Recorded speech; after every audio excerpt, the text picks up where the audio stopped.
Hey everybody, Jay here. Welcome back to the Homestead. Man, what a beautiful fall day. I've been looking forward to this moment for 2 years now. So behind me in a pile, which we'll show you, is a red oak tree that we took down in the playground. For those of you who've been following us for years now, during the start of,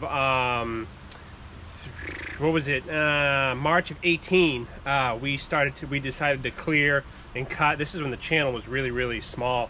We decided to cut and clear and build a little playground area for my two boys here. Well, technically speaking, we had one child at the time. So yeah, today these are the live edge slabs that we milled, and today we're gonna finally work on building our bench. So let's go ahead and get right to it. All right guys, let's give you a quick look of what's going on. These are two sections of the tree. This is the crotch right here. What I'm thinking is this is going to be the back side and this is going to be the front side, because this has a nice smooth clean edge that we can sit on. And then obviously this is a different section of the tree. We're going to use these as our vertical supports, probably do three, one towards the edge, one in the middle, one in the back. I'll attach a photo right here of what I was thinking of doing, but we're going to see how this project comes alive. So why don't we put this one up here and we'll mock up the one behind it. We'll do, I think they call it a picture frame, where it's the same board.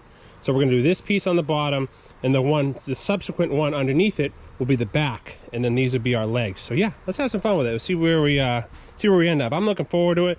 These have been drying in our woodshed for 2 years now. We milled this before was my other son born? I'm not sure, but these have been drying for at least 2 years, so they're definitely good to work with now. Again, this is nice, beautiful red oak. All right, so let's see here. We're gonna do, oh boy. This bench is gonna have to be moved with the tractor for sure there. So I'm thinking that's gonna be obviously our bottom, and then if I move our stickering, hopefully you can get an idea.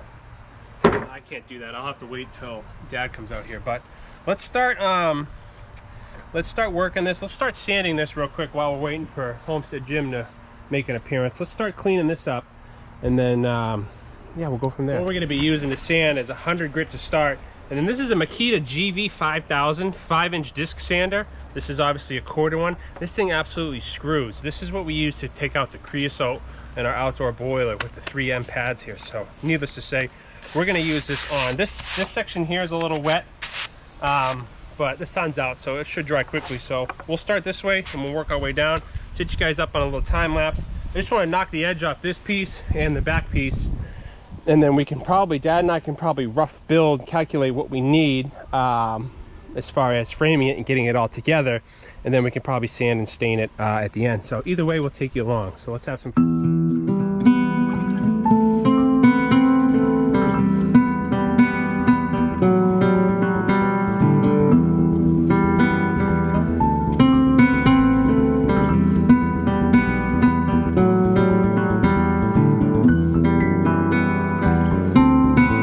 So just a quick sand of that. Looks pretty good. This board's got a lot of features in it. As you can see, we have the crotch here. This is going to be a really nice piece. Obviously that piece is wet, so Dad's here. Say hi, Dad. Hello everyone. Homestead Jim is finally here for an appearance. So what we're going to do is, Dad, I'm going to put the camera on the tripod. I want to pick that board up and kind of lay it as the back to get an idea of what it's gonna, what it's gonna look like for the folks at home. So I was thinking this is going to be the bottom, right? So grab this here. And then what I wanted to do, I would think that the seat would want to be more square. Well, this has a nice flat edge on it. Well, just hear me out for a second, because these are the cool looking ones. These are going to be my supports, which we'll get to. But I was thinking this would be the back. So if you go up a little bit, that's how the bench would be. Right. And then these are going to be our vertical supports. All right, so let's take this one off and let's work on our bottom piece. We're gonna put this on here so I can kind of measure and see. I just want to sand it and see how it will look. So let's put this up. So what's this right here gonna be? This is gonna be a leg. Okay. So like I said, we're gonna go 16 inches is a good base, right? Well, good. Plus the 2 inches. Yeah, that's so going to be 18 to the earth. You have to be 14 on that. I mean, what's this, 2 inches? These are 2-inch slabs. So at least last time I checked. 1 3/4. So you have to come up, just say come up 15. Okay. Okay? And then our bench height will be just under 17. Correct. Okay. So we'll come up 15. Okay, so what did you say, 15? Or 14.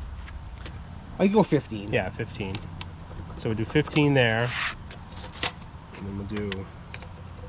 And then you can draw your line across, so that would at least we know this give you is... kind of somewhat of a straight off the feet. Yeah. You know, because that, unless you wanted to square that up and cut it, but I mean, how the fuck you square it's up a pretty... You're not recording, are you? I was, yeah. Nice job. If we could shim it with the bricks in the grass. So. All right. So what Dad and I were tentatively thinking is we came over with the line here, and then this will be our back because our slabs are about 2 inches. So once we put our back piece on, it'll be 2 inches down here. That'll give us 9 inches of bench room, and then 4 inches of overhang. Because at the end here is 13, and then we got 9 inches from here to here. So I think we're slowly onto something here. We'd have to cut this out and kind of mock it up to see. We have plenty of stock to work with. I just don't want to waste it. Screw it, we're gonna go for it. So we're gonna notch this out, and that way we have something to work with. If this works, this will be our, we could use this as a template, right? To cut the other ones. Yeah. So we're gonna at least do 3. We have enough stock here. Obviously I don't want to waste it. If we do mess up, we'll use it for something. If not, we'll burn it. So let's go ahead and try to cut this out, and then we'll go from there.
That looks great already. It looks just like the photo. Just like the photo. Actually, they're the same slab. It doesn't matter. You need help? No. Which one's the bottom? They're the same. Literally, they call it picture frame cut. Right. It's the same, pretty much board. So is the front the square I wanted side? I wanted this edge to be the front. Okay, so put it on here. Something like this. Okay, so lay it down there. Okay. Yep. Something like that. Exactly. Shit, looks like a bench. Yeah. Watch the camera. So it will be something like this. Okay. Yeah. That looks like I don't know if you want to. I think 8 inches is probably a good opening for the back. Yeah. Okay. And then, like you said, we can cut this. We can cut this back lower if you'd like. Yeah, at the end. Okay. Actually, why don't you said 8 inches? Put it down for a second. So technically speaking, you got that? Oh yeah. I feel. Yeah, you want to try? Yeah, That's like a perfect angle. You have to come over here. Yeah, I got a switch. That's comfy. Make sure that doesn't. Yeah. Should I give it a shot? Yeah. That's nice, huh? Yeah. For winging it. Oh. So we'll just make, you know, 4 more of these.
All right, folks, well, there you have it. Dad brought up a good point. Realistically speaking, we don't need a third leg. This is a just under 2-inch slab of red oak. So I think it'd be overkill to do a third leg. Plus it almost looks like a floating bench when the less legs you have, but decent overhang on each side. But again, this is a 2-inch slab, not overly worried about it. Dad was just sitting on it and it wasn't going anywhere. So why don't we give it a shot. Hold on. Yeah? All I need is a bear. Oh, I got plenty of those. That's not even moving. Oh. Nice. Yeah. All I gotta do is sand it and stain it. You can get it over there. How's that side? Yeah. Yeah. I like that. It's nice because if they fold down on each other, it's almost like a puzzle. You know. They call that a picture book. Like if you were to open a book, that's how these two slabs were, as one piece, and they cut them in half. So these are identical. Picture frame, I think the term is what they use. All right, Dad, what do you think? That's it for probably this video. We're gonna sand it and clear it in the next video. But yeah, let's take another look at that, folks, while I got you here. So our final seat height was what, 18? I think 18 inches? Tapes on the sawhorse. Yeah, most seats are between 16 and 18. 16 and 18. Ours was to the grass, roughly. 16 and a half. Yeah, 16 and a half. That looks awesome. I can't wait to finish it. Yeah. 16 and a half. Yeah, nice. It's sinking into the grass. Yeah, that's okay. So what we'll do is next video, we're gonna sand it, we're gonna clear it, then we're gonna bring it over to the playground and put it in its respective spots. So anyways, appreciate you guys watching. Let me know what you think. I'd like to thank Homestead Jim for coming out and helping us. This is going to be an heirloom project. This bench is going to outlive probably all of us if we seal it right. So thanks for watching, guys. Let me know what you think. And like I always say, we will see you guys out in the woods.